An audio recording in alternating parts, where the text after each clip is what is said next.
আমাদের জীবনে যখন কোনো অশান্তি সমস্যা আসে, আমরা নিরাশ হয়ে যাই এবং ভেঙে পড়ি। মনে হয় সুখ শান্তি আমাদের জীবনে নেই, জীবনের সব কিছু যেন শেষ। কিন্তু বন্ধুরা, আমরা ভুলে যাই যে সুখ দুঃখ জীবনের একটি অংশ মাত্র। আজ সুখ আছে তো কাল দুঃখ, আজ দুঃখ আছে তো কাল সুখ। পরিবর্তন হলো এই সংসারের নিয়ম। ভগবান শ্রীকৃষ্ণ গীতায় বলেছিলেন, পরিবর্তন সংসারের নিয়ম। প্রকৃতিতে যেভাবে দিন রাত্রি হয়, সেভাবে মানুষের জীবনে সুখ ও দুঃখ আসে, কারণ আমরা মনুষ্য প্রকৃতির একটি অংশ মাত্র।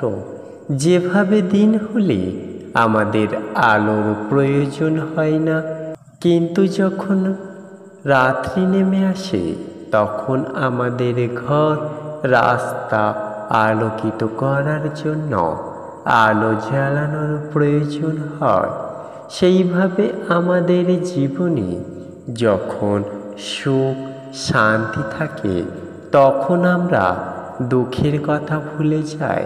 কিন্তু যখন দুঃখ অশান্তি আসে, আমরা তখন নিরাশ হয়ে যাই, হতাশায় চিন্তা করতে থাকি। কিন্তু সেই দুঃখের সময় মনকে নিরাশ না করে শান্ত হয়ে সেই সমস্যা দূর করার পথ বের করা, নিরাশ না হয়ে আমাদের জীবনের সমস্যার কারণ খুঁজে বের করা অবশ্যই দরকার। মনে রাখতে হবে যে মানুষের কাছে কিছুই অসম্ভব নয়। এই প্রসঙ্গে একটি ঘটনার উল্লেখ করা যায়। একটি গ্রামে রামু নামে এক ছেলে থাকত। ছেলেটি পড়াশোনাতে এবং খেলাধুলাতে পারদর্শী। তার পরিবারে মা বাবা ও এক বোন নিয়ে সুন্দরভাবে গঠিত। বাবা ছিলেন সবজি বিক্রেতা। সবজি বিক্রি করে যা টাকা তিনি উপার্জন করতেন, তা দিয়েই তিনি সংসার চালাতেন। একদিন রামুর বাবা অসুস্থ হয়ে যান। ডাক্তারের কাছে নিয়ে যাওয়া হলে রামুর বাবাকে ডাক্তার বলে দিল যে তিনি আর কাজকর্ম করতে পারবেন না। অসুস্থতার জন্য রামুর বাবা আর বাজারে সবজি বিক্রি করার জন্য যেতে পারেন না। যা কিছু তাদের জমানো ছিল, তা রামুর বাবার চিকিৎসাতে সব খরচ হয়ে যায়। এদিকে রামুর আর তার বোনের পড়াশোনার খরচ, রামুর বাবার ওষুধের খরচ চালানো খুব কষ্টকর হয়ে যায়। এবং রামু পাড়া প্রতিবেশীদের কাছে, আপনজনদের কাছে টাকা ধার নেয়। তারপর আর কেউ টাকা ধার দিতে মানা করে দেয়। এতে রামুর পড়াশোনা তো দূরের কথা, ঘরে ঠিকমতো খাবার জুটত না। রামুর পড়াশোনার প্রতি খুব আগ্রহ ছিল, কিন্তু তার এই অভাব অনটনে পড়াশুনো বন্ধ হয়ে যাবে তা সে মেনে নিতে পারছিল না।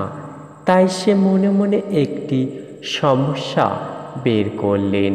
সে ভাবতে লাগলেন যে সে তার বাবার সবজি বিক্রেতার ব্যবসাটি ধরবে। তাই একদিন সিদ্ধান্ত নিল সে এখন তার বাবার সবজি নিয়ে বাজারে বসবেন এবং পড়াশুনো করবেন। রামু তখন দশম শ্রেণীতে পড়ত।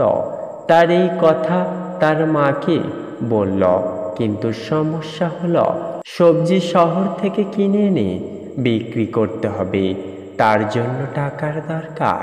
রামু তার একজন বন্ধুর কাছে গেল এবং সব কথা খুলে বলল, আর কিছু টাকা ধার দেওয়ার জন্যও বলল, আর 1 মাসের মধ্যে তার টাকা ফেরত দিয়ে দেবে সেই শর্তে টাকা নিয়ে এলো। তারপর রামু খুব সকালে ভোরে উঠে শহরে যায়, সবজি আনে এবং তা বাজারে বিক্রি করতে থাকে। এইভাবে সে তার পড়াশোনা এবং তার বোনের পড়াশোনা, তার বাবার চিকিৎসার ভার সে নিজেই নিয়ে নিলেন। এইভাবে সবজি বিক্রি করতে করতে কয়েক বছর পর রামু একজন নামি দামি ব্যবসায়ী হয়ে গেল। এখন তার গ্রামে 3টে সবজির দোকান। সবগুলি দোকানে দেখাশোনা করার জন্য লোক রয়েছে। এভাবেই তার জীবন তার পরিবার সমেত অতিবাহিত হতে থাকে।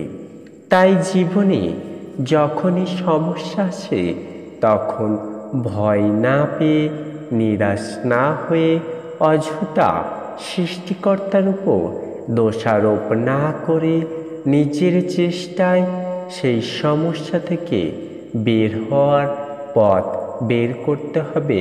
মনে রাখতে হবে যে আপনাকে পৃথিবীতে পাঠিয়েছে সে কিন্তু আপনার কর্মের উপর নির্ভর করে আপনার চলার পথ দেখিয়ে দেন। এছাড়াও মনে রাখতে হবে যে সুখ দুঃখ জীবনের একটা অংশ মাত্র।